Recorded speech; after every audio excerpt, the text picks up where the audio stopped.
অভিশপ্ত জমিদার বাড়ির রহস্য। বাংলার এক প্রত্যন্ত গ্রামে শত বছরের পুরনো একটি জমিদার বাড়ি ছিল। বিশাল সেই বাড়িটি দিনের বেলায়ও ভয় ধরিয়ে দিত। গ্রামের সবাই বলতো সূর্য ডুবে যাওয়ার পর ওই বাড়িতে মানুষের যাওয়া নিষেধ, কারণ সেখানে নাকি অদৃশ্য এক আত্মা ঘুরে বেড়ায়। কিন্তু শহর থেকে আসা চার বন্ধু রাহাত, সুমন, নাইমার, রুবেল এসব গল্পকে কুসংস্কার বলে মনে করত।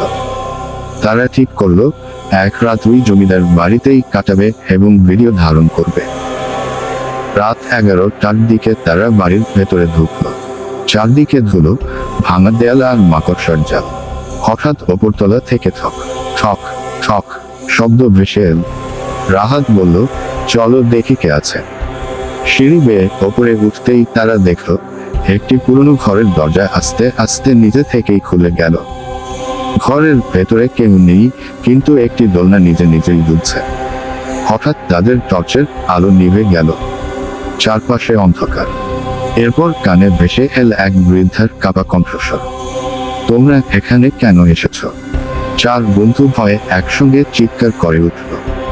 হঠাৎ আবার আলো জ্বলে উঠতেই দেখল দরজার সামনে সাদা কাপড় পরা এক অদ্ভুত ছায়ামূর্তি দাঁড়িয়ে আছে। তার মুখ দেখা যাচ্ছে না, শুধু দুটি জ্বলজ্বলে চোখ। রুবেল ভয়ে দৌড়ে পালাতে গেল, কিন্তু দরজা খুলল না, যেন বাইরে থেকে কেউ আটকে রেখেছে। এরপর পুরো বাড়ি কেঁপে উঠল। জানালাগুলো একসঙ্গে খুলে বন্ধ হতে লাগলো। চারদিকে ঠান্ডা বাতাস বইতে শুরু করলো। ছায়ামূর্তিটি ধীরে ধীরে তাদের দিকে এগিয়ে আসছিল। হঠাৎ সুমন অজ্ঞান হয়ে মাটিতে পড়ে গেল। রাহাত তাকে টেনে নিয়ে বের হতে চাইলে দেখল করিডোরটা যেন শেষই হচ্ছে না। যতই দৌড়ায় তারা একই জায়গায় ফিরে আসছে। ঠিক তখনই বাড়ির ভেতর বিকট হাসির শব্দ প্রতিধ্বনিত হলো। হা হা হা। চার বন্ধু বুঝতে পারল তারা আর একা নেই। হঠাৎ ছায়ামূর্তিটি বলল, যে একবার এই বাড়িতে রাত কাটাতে আসে সে আর আগের মতো ফিরে যায় না। ভয়ে তারা চোখ বন্ধ করে দোয়া পড়তে লাগলো। কিছুক্ষণ পর সব শব্দ থেমে গেল।